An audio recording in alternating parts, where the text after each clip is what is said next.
그런데 겉으로 봤을 때 지수만 놓고 보면은 잠잠한 시장 같은데요. 지금 코스닥 쪽에서 중소형주들 VI가 발동되면서 윗꼬리를 빠르게 다는 변동성이 확대되는 종목들이 있어서 투자 유의하셔야겠습니다. 이 미래산업 같은 경우는 상한가 기록했다가 VI 현재 발동되면서 상승폭을 많이 줄였고요. 그리고 또 대표적으로 삼성페이 관련주들이 현재 하락 전환, 장대 음봉을 만드는 종목들이 상당히 많습니다. SGA가 오늘 장중에 20% 급등했다가 현재 9% 하락으로 돌아섰고요. 그리고 이 에이텍TN이라는 종목도 장 초반에 흐름 양호했는데 현재 윗꼬리가 좀 길게 달립니다. 27% 급등하다가 상승폭 모두 내주고 현재는 9%대 상승. 이런 종목들이 상당히 많이 2시 구간대에 포착되고 있는데요. 들고 계신 종목들 아직까지 좀 시세가 잘 유지되고 있는지 확인 필요해 보입니다.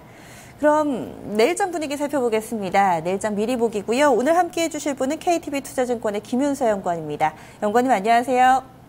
네, 안녕하세요. 네, 뭔가 대외적인 변수에 따라서 시장 분위기가 좀 출렁거리고 있습니다. 오늘은 일단 양호하게 형성이 되어 있는데요. 먼저 내부적인 변수, 내일장에서는 어떤 부분을 살펴보는 게 좋을까요? 네, 계속해서 내부적으로는 외국인 수급을 보시는 것이 계속해서 그 투자의 어떤 방향성을 조금 이제 가져가시는데 가장 좀 중요한 그 요인인 것 같습니다. 일단 다행스러운 거는 그동안에 이제 굉장히 고강도로 진행되어 오던 그 외국인의 어떤 매도 강도가 조금 약해졌다라는 것이 굉장히 좀 긍정적인 부분인 것 같고, 물론 이제 아직까지 조금 매도 우위를 보이고는 있지만 이 정도라면은 이제 거의 뭐 중립적이다라고 좀 볼 수 있을 것 같고요. 일단은 마땅히 모멘텀이 없는 거죠. 상승 모멘텀도 마땅치 않고, 또 지금 레벨에서 또 하방 모멘텀도 마땅치 않기 때문에, 외국인들은 우선 좀 중립적인 스탠스를 취하고 있습니다. 과연 이제 내일은, 물론 이제 오늘 밤에 그 글로벌 금융시장에서 또 어떤 일들이 벌어질지 아직 알 수 없지만, 만약에 또 긍정적인 또 이벤트가 생긴다면, 내일 또 외국인이 좀 매수 우위로 전환을 할 수도 있겠죠. 그렇기 때문에 내일 장에서는 계속해서 좀 오전에 그 외국인 수급이 좀 어떻게 흘러가는지를 좀 확인을 하시면 투자 전략을 세우실 때 조금 이제 좋을 것 같습니다. 네, 오늘 유가증권 시장에서 외국인 팔긴 파는데 강도가 좀 약해진다 언급해 주셨는데요. 이런 가운데 연기금이 오늘까지 9거래를 연속해서 좀 유가증권 시장 매수 유입시키고 있고 오늘은 또 매수 규모가 상당합니다. 이 부분에 기대를 걸어보는 건 어떨까요?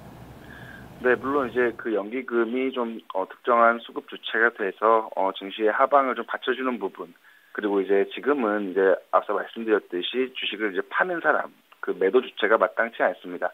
그런 상황에서 연기금이 어떤 자금 집행을 통한 매수세가 유입이 되면 오늘같이 이제 지수가 반등을 할 수 있는데, 물론 이제 내일도 특정 매도 주체가 없는 가운데 연기금의 어떤 자금이 유입이 된다면 계속해서 좀 지수는 위쪽으로 조금 더 올라갈 수 있겠지만, 아무래도 이 부분은 조금 일시적인 현상에 좀 그칠 가능성이 높습니다.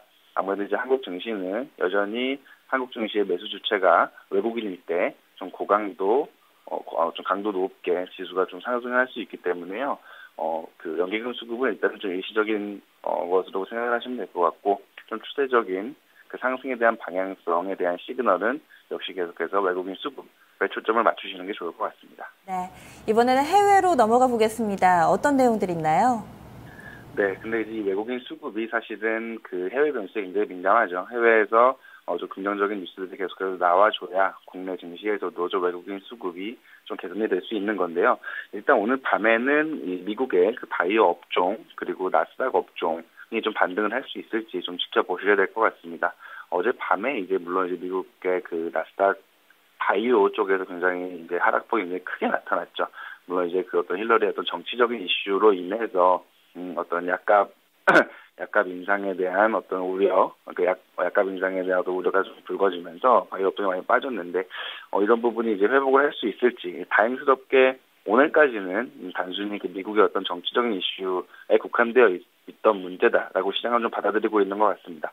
그래서 이제 우리나라 증시에는 이제 큰 영향을 미치지 않았는데, 아무리 그래도 이제 계속해서 유동성 랠리의 중심은 계속해서 미국의 나스닥 바이오 업종이었고, 바이오 업종이 강세를 보이면서 그 이후에 다른 업종들도 계속해서 그 상승 흐름을 추종하는 그런 모습이 계속해서 유지가 되고 있기 때문에요. 아무래도 이 바이오 업종이 좀 크게 더 내일도 오늘 밤에도 크게 무너진다면 조금 이제 시장 분위기가 다시 안 좋아질 수 있습니다. 그렇기 때문에 이 부분 좀 오늘 밤에 주목을 하셔야 될 것 같고요.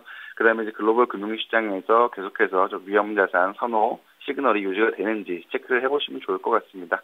어제 같은 경우에 이제 금리가 상승을 하면서 또 주식도 오르고 그다음에 이제 엔화랑 유로화 이 두 가지 핵심 캐리 통화인데 유속에 모두 약세로 전환하면서 어떤 바이오 업종의 급락에 따른 그런 어떤 안 좋은 부분들을 굉장히 많이 상쇄를 해줬고 그런 부분이 결국 우리 시장에도 좀 긍정적으로 영향을 미쳤다고 보고 있는데요. 이런 부분이 계속해서 유지되는지 확인을 하시면 좋을 것 같고 마지막으로 이제 중국 쪽에서 경기 지표가 나옵니다. 차이신 제조업 PMI 지표가 나오는데 큰 기대는 없습니다. 그냥 이제 예상 수준 47.5 그다음에 8월 달이 47.3 정도였거든요. 예상 수준에만 인라인하게 나와준다면 국내 증시에는 크게 악재로 작용할 가능성은 없을 것 같고요. 아무래도 이제 계속해서 조금 이제 고성장 업종 강세가 지속되고 있는데 내일도 이 부분이 계속해서 이어질 것 같습니다. 대형주 쪽보다는 코스닥이나 중소형주 쪽을 계속해서 선호를 하고 있고요.